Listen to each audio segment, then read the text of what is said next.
Ok, salut et bienvenue à ma chaîne YouTube. Ici, nous sommes dans Agrovision.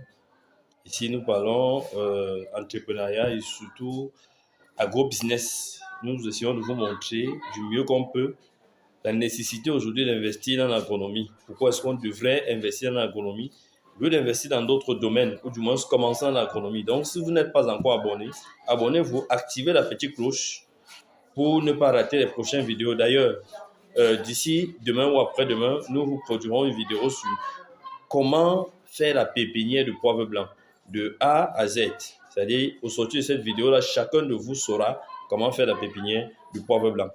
La vidéo d'aujourd'hui, si vous la suivez jusqu'à la fin, vous comprendrez, vous allez comprendre pourquoi est-ce qu'il est mieux aujourd'hui de cultiver le poivre blanc et de cultiver le cacao. Et déjà, c'est amusant. Je me demande pourquoi est-ce que les gens aujourd'hui continuent, surtout en Afrique, de cultiver le cacao. Cette culture de la servitude, d'asservissement, cette culture avec laquelle les Occidentaux nous tiennent. Je me demande pourquoi est-ce qu'on doit cultiver ou continuer à cultiver le cacao. Parce que nous ne fixons pas les prix du cacao. Au-delà de ne pas pouvoir fixer les prix, c'est un produit qu'on ne consomme pas tellement ici chez nous. Donc, je vais vous donner des éléments qui vous permettront de comprendre, si vous suivez la vidéo jusqu'à la fin, surtout le dernier élément, pourquoi est-ce qu'il est mieux aujourd'hui de cultiver le poivre blanc au lieu de cultiver le cacao. Déjà, le premier élément que je vais vous donner, c'est la productivité.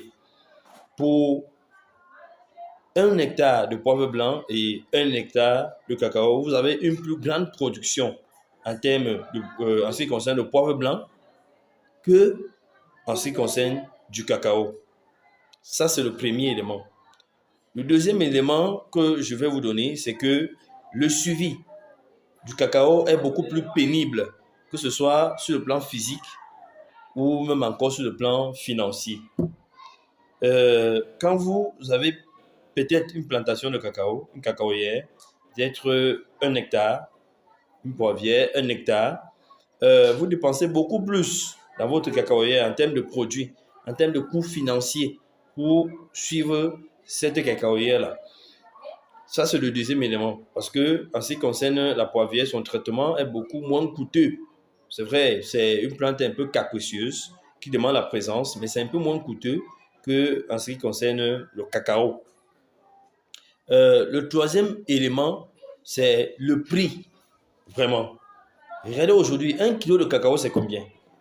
1 kilogramme de cacao. On l'achète à combien? On dit 1200, parfois 1500. Allons même peut-être à 2000. C'est combien? Vous voyez un peu? 2000 francs. Même si vous avez 1 tonne, vous aurez combien? Et déjà que pour produire cette tonne-là, combien avez-vous dépensé? Parce que plusieurs personnes aujourd'hui qui font dans le cacao, vous voyez seulement à la fin, j'ai vendu, j'ai eu 1 million. Ils ne regardent pas quelles sont les dépenses. Parce que quand on est agronome, c'est une entreprise comme toutes les autres entreprises.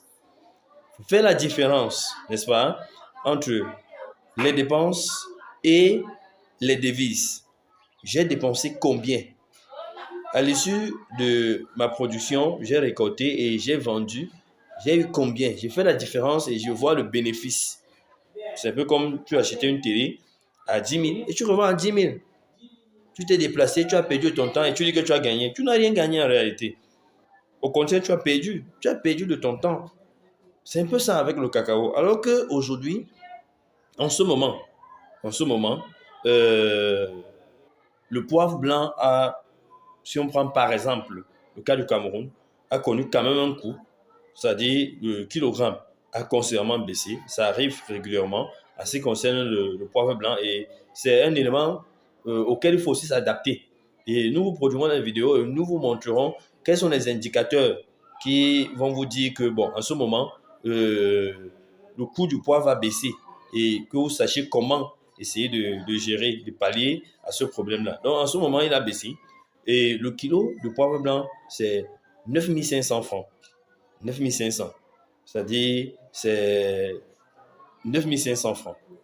Mais lorsque le poivre est à son bon niveau, lorsque le coût est bon, le prix est bon, le poivre arrive jusqu'à 22 000 francs le kilo. Vous voyez, regardez 22 000 francs et 1200, ou même peut-être 2 000 pour le cacao. Vous voyez un peu la différence.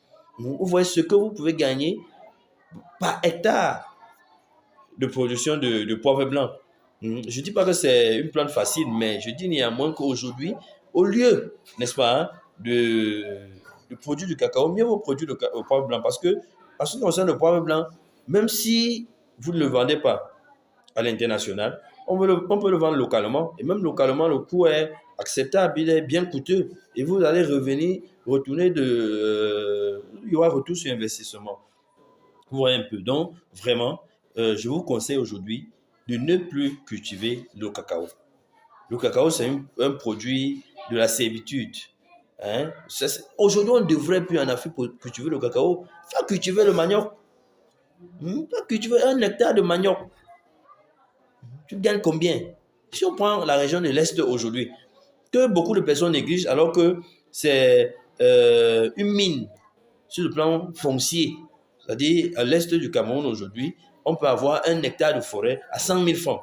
Mais tous les jeunes au Cameroun aujourd'hui veulent faire l'agriculture à Yaoundé, à Douala. Pourtant, il y a la route pour écouler facilement. Ça ne coûte rien de venir acheter 1 hectare de terrain ici, engager, commencer et se lancer en agronomie. Se lancer en agronomie. Faites le manioc, par exemple. Faites le gingembre. Combien est-ce qu'un hectare de gingembre peut vous apporter pour aller encore faire le cacao? Quand je vois des personnes qui cassent les forêts pour faire encore le cacao, vraiment, je suis dépassé. Ne cultivez plus le cacao, les jeunes d'aujourd'hui. Ne cultivons plus le cacao. Cultivons le maïs. Cultivons le maïs. Le maïs, quand tu as une tonne, 2 tonnes, tu te rapproches de la brasserie. La brasserie prend ton maïs, tu achètes, tu vends à la brasserie. Quand la bonne saison arrive, la brasserie te donne la machinisation nécessaire, t'accompagne. Et puis on évalue. Et à la fin, tu le vends, les produits de ta récolte. Pourquoi continuer à cultiver le cacao? Et puis tu vends plus le cacao. Vraiment, même si on me demandait entre le cacao et le manioc, je choisirais le manioc. Parce que le manioc est... l'on va produire une autre vidéo dans laquelle on va vous montrer comment est-ce que le manioc rapporte fortement. Parce que, en ce qui concerne, on vend tout. Même les boutures. Même les boutures de manioc, on les vend. C'est-à-dire, quand tu récoltes ton hectare de manioc, tu vends jusqu'aux boutures. Parce qu'il y a des personnes qui ont besoin de ces boutures-là pour lancer aussi leur plantation. Donc, vraiment, ne cultivons plus le cacao. Lançons-nous dans le poivre blanc. N'hésitons pas. Beaucoup de personnes ont peur. Entourez-vous simplement de l'expertise qu'il faut. Suivez des petites formations quant à la production de poivre blanc. Et après, vous pourriez vous-même lancer vos plantations. Nous sommes en train de travailler en interne et nous verrons comment, avec le collège de techniciens que nous avons, comment nous pouvons lancer des petites formations, vraiment pour initier ceux qui veulent se lancer en agronomie dans la culture du poivre blanc. Ok, ciao, ciao, nous vous remercions. Partagez la vidéo, aidez vos amis et surtout activez-vous sur cette chaîne pour avoir les prochaines vidéos. Ok, ciao, ciao.